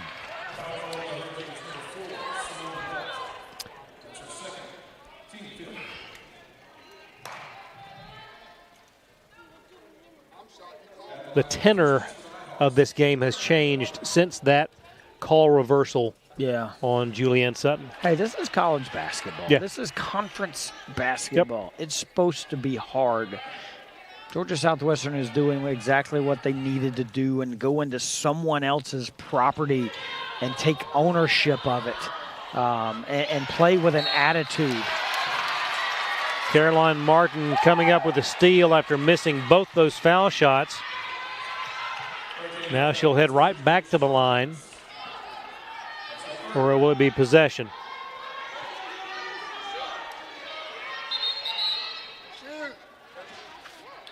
Shots. And it will be 2 shots. So Caroline able to rectify things here. On the season, a 77% shooter at the charity stripe. And boy, in a game like this, every opportunity is golden.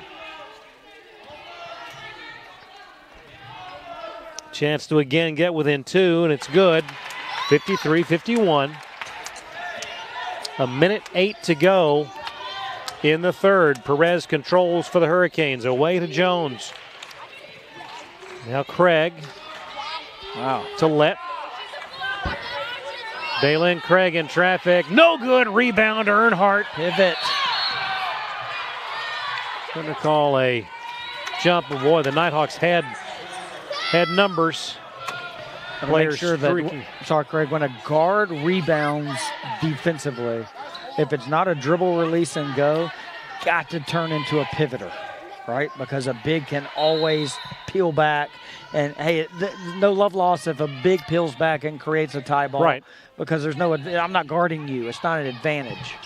Off balance shot, Perez no good. But a foul on Lett will send her to the line. 44.8 remaining in the third. Hurricanes led by 3 after 1, by 5 at the half.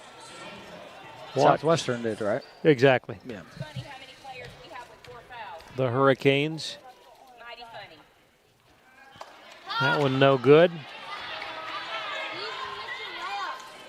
And even if this goes, the Nighthawks will have a chance to tie or potentially take the lead. Okay, they're down 3. 44.8. Macy Gregg comes in. Not sure why we were not allowed to sub there before that shot. Should have. Jamari McDavid picks up her dribble. Massop to Gregg to Martin. Difference of 14 seconds in the game clock and the shot clock. 15 to shoot. Martin now in trouble. Gets it to Massop. Open. Franklin for the tie. Yes! Huge three-pointer. Gotta get a stop, though. By another super senior. We need to sit on the momentum. We need a stop here. 54 all. 10 seconds to play in the third. Ava Jones launches a high arcing three. It's no good. Martin at half court. 3, 2, 1. Oh, she missed it. Jamari puts it up and in. Does it count? It does. It's good. And that is the first. No, well, hang on. They're going to go review it. It was close. I think she got it away. This is killing the game. Oh, I agree. When you consider... I don't care if this is a good or not. Right. Why?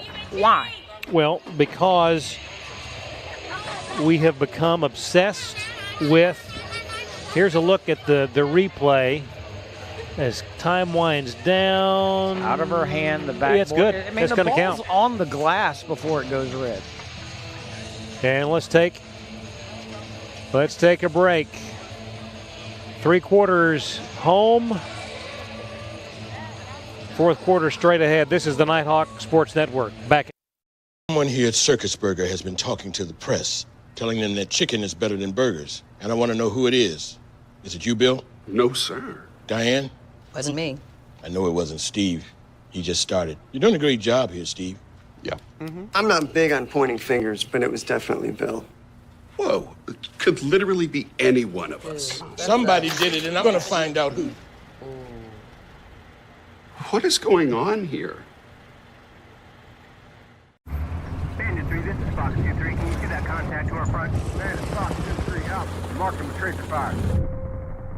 There are those who choose a different path in life. A path of selflessness, of service. A path that leads to freedom. Do you have what it takes? Find out at goarmy.com/warriors. 4th quarter underway. North Georgia, their first lead in the second half. Macy Gregg, 10-footer good. 58-54. What a finish to that third quarter, in the last split second basket by Jamari McDavid.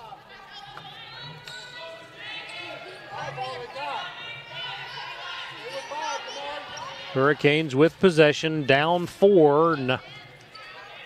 9:18 to go. That's, oh my goodness gracious.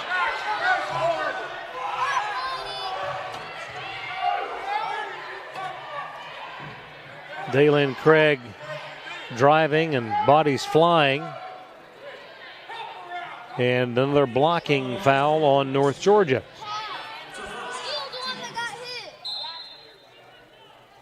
Hurricanes retain possession. Open for 3, no good. Rebound over the top. Kayla Massip, nice effort on the weak side rebound. 4-point advantage. First time that the Nighthawks have led since being up 20-18. 8:48 and counting in the ball game. Martin bounced pass to Franklin, left elbow shot up, would not go. Rebound Georgia Southwestern. Langley back in there collecting the loose ball. Curl action from Abby on the screen there.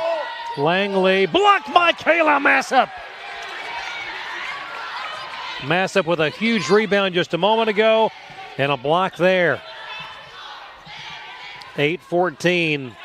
Clock rolling here in the 4th quarter. Caroline Martin 3. Jamari McDavid loses the handle, goes to the floor, jump ball, and it will belong to the Hurricanes. I like us staying in our offense still. So Julian Sutton still got to go over there and weather the 4 fouls. I like us still staying in what we do, right? And so now it's just Kayla that's having to pull the big rebounds. It's Kayla that's having to run the floor. It's Kayla and Jamari getting in the midcourt high-low action. I like the fact that we're not trying to press. We're staying who we are. But we need to be defined if we want to win this game by keeping the ball handler in front of us and then competing for defensive rebounds and then not turning it over. Right. Like that. And a steal by Massip. Kayla winding her way down, no good. Gets the rebound, battle, and a foul on the floor. That was a circuitous route that Kayla took to get to the rim. I will assume that means long. And winding. Yeah. Timeout on the floor, 7:47. It's an airliner timeout, 58-54. Nighthawks by 4. We'll take a break and be back. This is the Nighthawk Sports Network. What do I do when my love is away? Does it worry you to be alone? How do I feel at the end of the day? Are you sad cause you're on your own? I can't find a little help from my friends. So I'm gonna try a little help from my friends. The day the world stopped was the day we found where to go.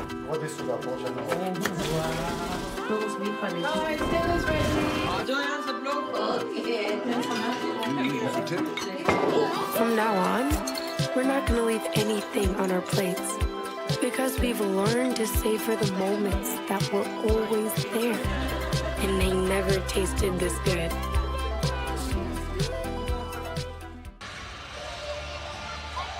Back here courtside, you're looking at the Nighthawk huddle after trailing from the end of the first quarter till just a moment ago, the end of the third.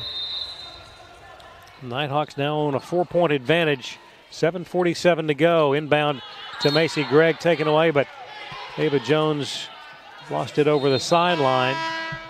She has been a whirling dervish.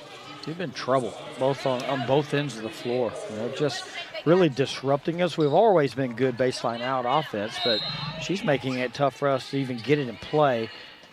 And then obviously she's got 27 points, so on that end she's been a whirlwind. Martin sees daylight, throws it up and in. Well, when Caroline sees just a little daylight, as she drives the way a good handful of these Southwestern players drive, she's going to get to the rim. It's not driving to pass, it's driving to score. Heck or high water. Daylin Craig, guarded by Massip.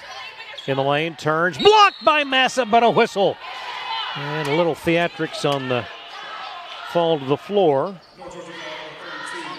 7:11 to go now.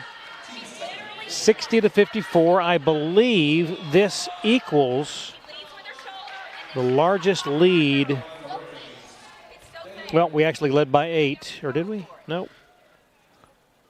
This may be the largest. Fail you, Craig. This may be the largest lead. It is. Tying the largest lead of the night.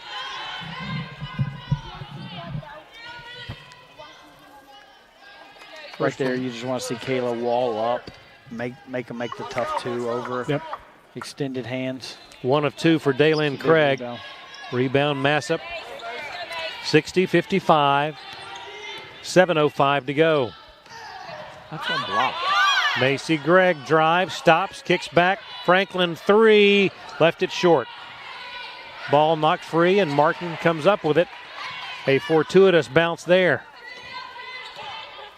Crossover, go to your left. Or to your right. And a foul out front on Jones. She's lucky that she didn't get called for a foul on when Macy went off the high ball screen there. That was more of a foul than the second one. I agree. Macy will inbound adjacent to the North Georgia bench. Gets it to Abby. Hands to Caroline. 6:39 to go. Nighthawks by 5. Oh, my. And an offensive foul given to Kayla Massip.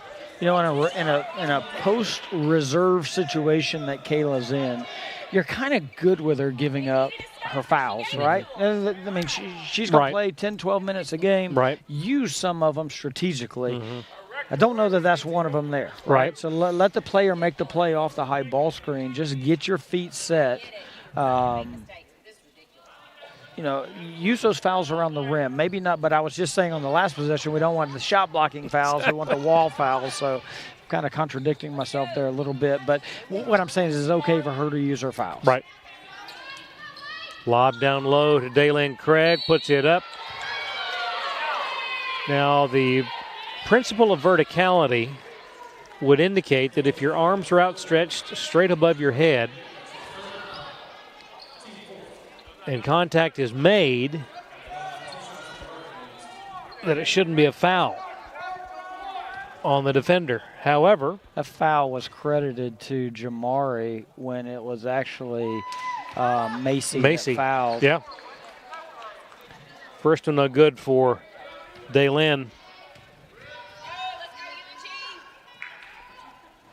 Got the second one. That's great minutes there by Kayla Massett. Great minutes. 55% on the season for Daylin Craig. That is what good teammates do right there. That's big time. Now let's see what Julianne can do in the final 6:18 of this ball game. 60-56. Nighthawks the lead in the ball. Franklin guarded by Jones. The lob to Jamari and gets it to go. Boy, I think Daylin Craig thought that somebody was going to help her out. Yeah, and I thought Jamari thought she had missed it with the left there too. Nieves back to Craig. Now Langley holding high at the elbow. 62-56. Jones deep in the corner, now to the wing. Out front it goes to Williams. Long three, no good. Jamari McDavid the rebound. Hands it to Abby. 5:20 to go. 6-point lead. Now Sutton out on the wing, holding high. No dribbles in the pass to Macy. Shot clock at 9. Zips the pass intended for Franklin, but stolen by Jones, who anticipated the pass. That one no good. Got a little too far underneath. Franklin, it's a 3-on-2. Go ahead. Greg open for 3, thought about it, instead drives, stops, tried to get it to Abby, but intercepted. 4:44 to play. Jones now with 29 points on the evening. Did you say she averages 13? 13. 13. Wow. She That is a scoring like she is not. Yeah. She'll score in a lot of different ways. Macy Gregg, a huge corner 3. That's a shot we wanted on the last possession, but we'll take it on this one. And that's the largest lead of the night. Timeout on the floor, 4:18 to go. North Georgia 65, Georgia Southwestern 58. Back in a moment on the Nighthawk Sports Network.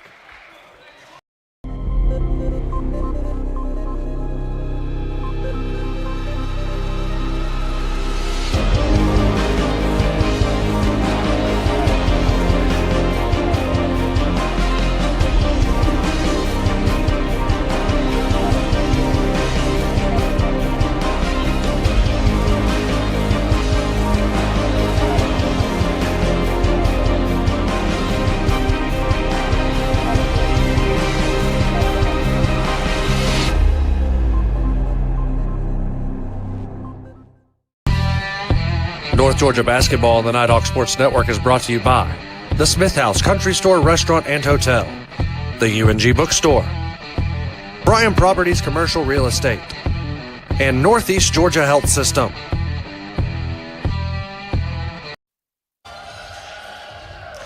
Just about to hit the home stretch here in game number 1 of our doubleheader. 4:18 to play. And after trailing for a big chunk of this ball game, North Georgia has led for the entirety of the fourth quarter. Looking to maintain that for another 4 minutes and 18 seconds. Yasmin Perez brings it up and away to Jaleisha Williams. Now to Nieves. Langley. High post, closely guarded by Massip. Away to Perez. Yasmin between the leg dribble. 13 to shoot. Inside 4 minutes we go. Daylin Craig on the wing. Back to Perez. Fakes. Now with 5, 4. Perez in the corner to Williams. 3 is up. It is no good. Weak side rebound. Macy Gregg tips it to Jamari. Now Macy will bring it up. It's a 2-on-3, 2-on-4. Waits on everybody else. Franklin, 3. Yes! That's a veteran coaching move right there by Coach Burson, taking Julianne Sutton out, allowing Kayla to play defense. It frees up our defense. We don't have to protect that foul, right?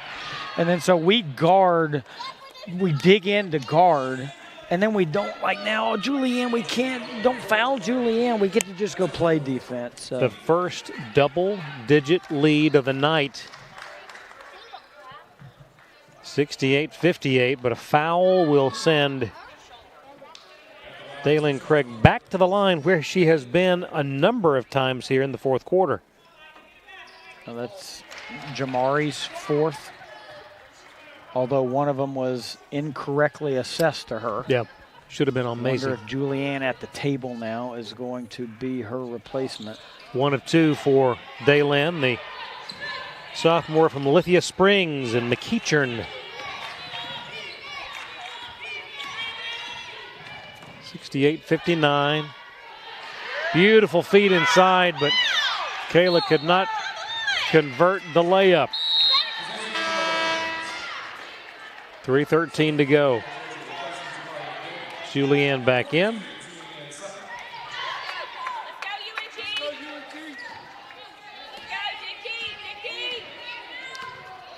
Perez controlling.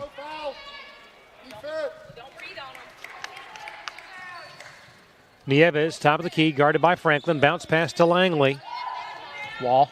Drives on Julianne. Left-handed shot up, no good. Tip to Massip. So good defense there. Martin will drive, lead for Franklin. Thought about it. Instead, she'll zip it to Massip, top of the key. Now Franklin. 2:42 to go. Backdoor cut. Underneath, Macy open, Martin out front. Julianne in her hula hoop, would not go. She was in the hoop, though, so you got to consider that a good shot, right? She gets one a game. It's obviously her comfort zone for a 3. She gets one a game. Yep. And she's going to make it more than you think she's going to make it. Right. When she makes it, that gives her the right to shoot a second. Exactly.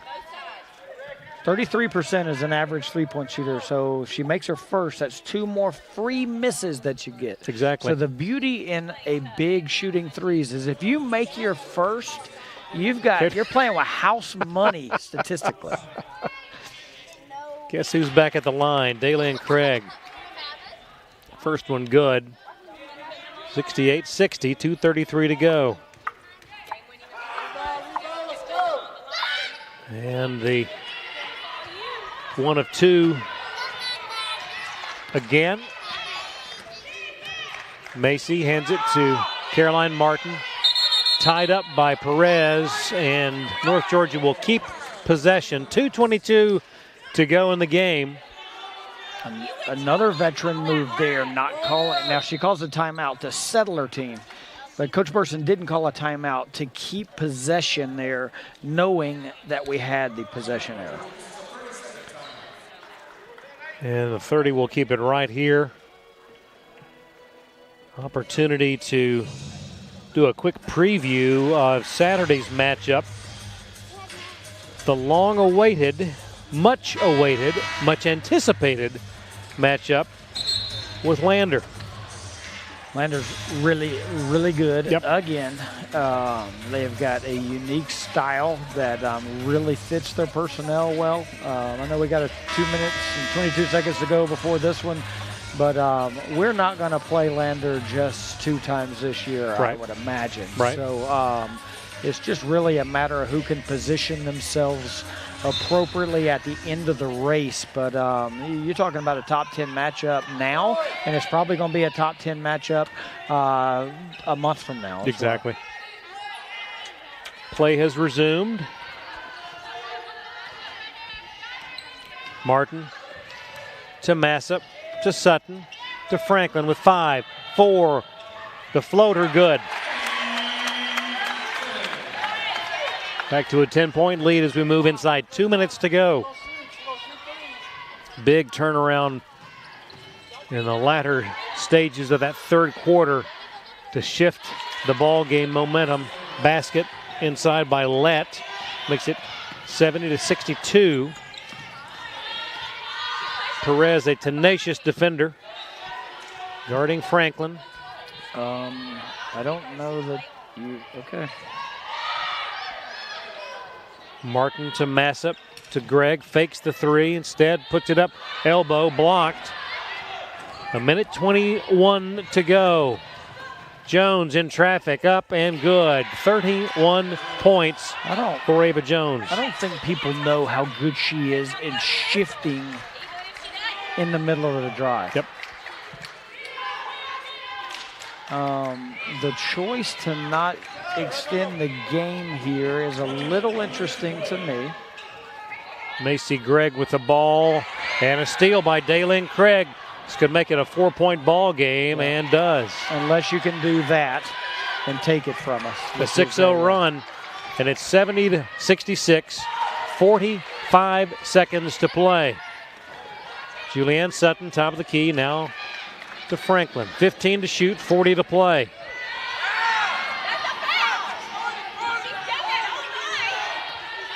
Now 7-6, 3-pointer, would not fall. Julianne Sutton got the rebound and nearly got a miracle shot to go. She will head to the line for 2. The North Georgia Partisans thinking that Perez might have reached in a couple of times there on the last defensive. I'm sure our microphones are picking it up. That is not you are correct, sir. Employee of the Nighthawk Sports Network. 28.2 to go. Julianne puts it up and in. I don't know that I disagree. I don't know if it's as aggressively disagree. Oh, first one good, second one coming. And it does not go. Martin got a hand on it, but a quick timeout taken. Timeout by the Hurricanes. So 27.2 in a 5-point ball game. Timeout to advance. So you shorten, I don't know how long it takes you to bring it up the court, 2 or 3 seconds. You save that time there. But in a game that is a couple of possessions, that's huge. Yeah, I'd like to see what they do out of timeout, though. Right. The strategy has paid off so far to defend because they got the turnover, which pick 6 ended with an easy 2. Be interesting to see what the shot they look for here is. And then obviously on a make, what they do, and a miss is that, I mean, if they're not shortening the game on a miss, then. Daylin Craig away to Jones, drive, shoot, scores just like that. 23 seconds to go, 71-68. She's got 33 on the night. And a foul quickly stops the clock with 22.1. One possession game now. It's 71-68. 22.1 seconds to go and a timeout taken by Coach Burson. Probably to advance. And we'll go side out again. So that puts us just a little bit more of a comfort zone running our side out action up here. And both teams now with 1 timeout remaining. Shot clock is off. If you are Georgia Southwestern, how quickly do you look to Force the issue. 5-second count, steal, uncomfortable. Okay. So if I get the 5 count, great. If I can steal the inbound, great. If on the catch I've got them in a bad spot, if they're uncomfortable, I guard that out. If they get the game balanced right and they get it set, then commit it. Yeah. So it's 5 count, steal, balance. Foul right. now is what I would do. Wow. Nice job by the Nighthawks. Wow. We're not sure what they were talking about in their huddle. Because nobody went to the ball as soon as it was inbounded to Julianne. And Julianne was able to get the ball to Franklin. Yeah, and Abby dribbled, 8 seconds off the clock? You can't make 2 passes there. But I appreciate that convenience. Huge foul shots. Yeah. I mean, it's the strategy still works for Southwestern here, to be honest with you. Although they've got a little bit less time. A make does wonders for our win success, win probability. But a miss is they're in the same exact boat, right? What was a 10-point lead is now 3. Abby Franklin makes it 4. Huge free throw. 72-68, 13.5, and she's got one more coming. Beautiful. Grace under pressure. And the last timeout taken by Georgia Southwestern, they trail by 5 with 13.5. So, with 33 points that Ava Jones would be their first. But she's been better on slash here, right, to be honest with you. She can go and kind of step around the help side defender. That's why she's so good. Right. Because a lot of times you see players that can blow past their initial defender, but they're really lost around the rim. They're going to get into that help defender, and there's going to be contact. She steps around help really well. Mm-hmm.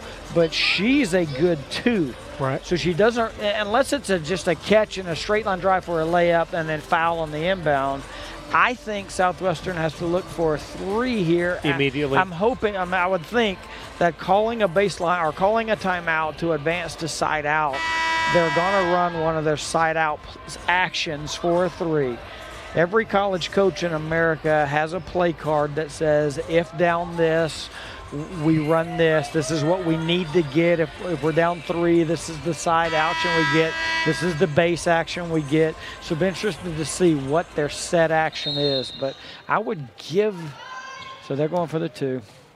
Daylin Craig drive, shot no good. Rebound Caroline Martin, and that's a foul on Daylin Craig. So they gambled there. They were gambling on so they inbounded, gave it right back to the inbounder. Go for a 2. Even there, they're only going to have 7 seconds left to number 1 foul. Hope we miss and get a make. So whatever. Coaching is a hard profession. Yep. And there's a lot of people that think they can do it. This game is, especially at the end. That's why NFL has analytics people that are driven strictly or hired strictly for, hey, do we go for it on 4th down here? Bingo. Do we punt? Well, what do we do? And don't think college basketball and NBA basketball don't have similar positions. 2 foul shots by Caroline make this academic. A long heave by Perez, no good. Rebounded by Jamari McDavid. And a hard-fought 75-68 win. Let me tell you what, Georgia Southwestern is going to be tough to beat in Americus. They're going to be tough to beat in the Storm Dome, Craig. That is a 9-1 team that I think is going to be in the conversation when it comes regional time. We will take a break, be back to wrap things up. This is the Nighthawk Sports Network. Back in a moment. Enjoy red beads. I hear if you run long enough, you get something called a runner's high, which sounds like something I'd really enjoy. Let's do this. Okay, so far so good. Mama Lake? What? Still no high though. Hi. Hey.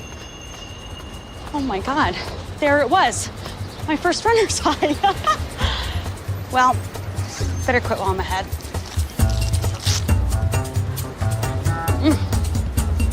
right, I'm good.